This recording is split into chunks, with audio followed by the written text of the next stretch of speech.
பரபரப்பான அரசியல் சூழலில் சட்டப்பேரவை கூட்டத்தொடர் தொடங்கியது. தொழிலதிபர் ரத்தன் டாடா, கம்யூனிஸ்ட் தலைவர்கள் சீதாராம் யெச்சூரி, புத்ததேவ் பட்டாச்சார்யா உள்ளிட்டோர் மறைவுக்கு இரங்கல்.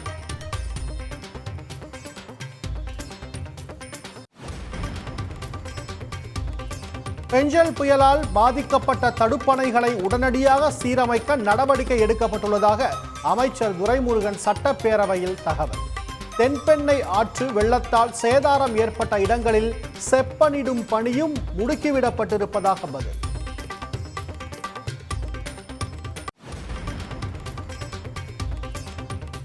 $2,000 கோடி ரூபாயில் மதுரை புறநகர் பகுதியிலும் 1,500 கோடி ரூபாய் மதுரை மாநகர் பகுதியிலும் கூட்டு குடிநீர் திட்ட பணிகள் நடைபெற்று வருகின்றன. சட்டப்பேரவை கேள்வி நேரத்தின் போது அமைச்சர் KN நேரு பதில். வங்கக்கடலில் நிலவும் குறைந்த காற்றழுத்த தாழ்வு பகுதி நாளை ஆழ்ந்த காற்றழுத்த தாழ்வு பகுதியாக வலுப்பெறக்கூடும். நாளை முதல் 4 நாட்கள் தமிழ்நாட்டில் கனமழைக்கு வாய்ப்பு என வானிலை மையம் தகவல்.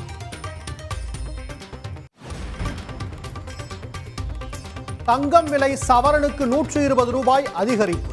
சென்னையில் ஆபரண தங்கம் சவரன் 57,040 விற்பனை.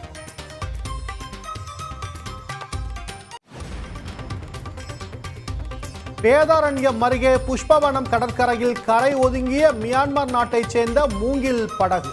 படகை கைப்பற்றி வேதாரண்யம் கடலோர காவல் குழும போலீசார் விசாரணை.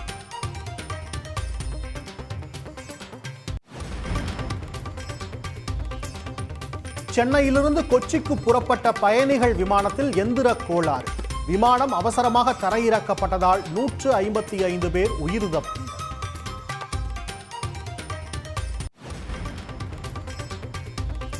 சென்னை பெரம்பூரில் ரவுடியை துப்பாக்கியால் சுட்டு பிடித்த போலீசார்.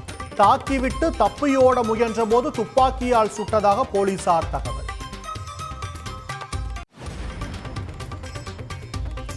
புதுச்சேரியில் 2வது நாளாக ஒன்றிய குழுவினர் ஆய்வு. அறுவடைக்கு தயாராக இருந்த காய்கறிகள் சேதமடைந்திருப்பதை சுட்டிக்காட்டி விவசாயிகள் வேதனை.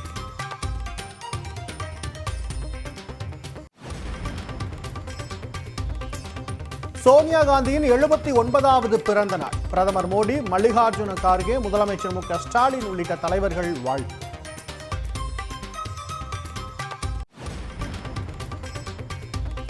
டெல்லியில் ஒரே நேரத்தில் 40க்கும் மேற்பட்ட பள்ளிகளுக்கு வெடிகுண்டு மிரட்டல். மாணவர்களை வீடுகளுக்கு அனுப்பிவிட்டு மோப்பநாய் உதவியுடன் வெடிகுண்டு நிபுணர்கள் சோதனை.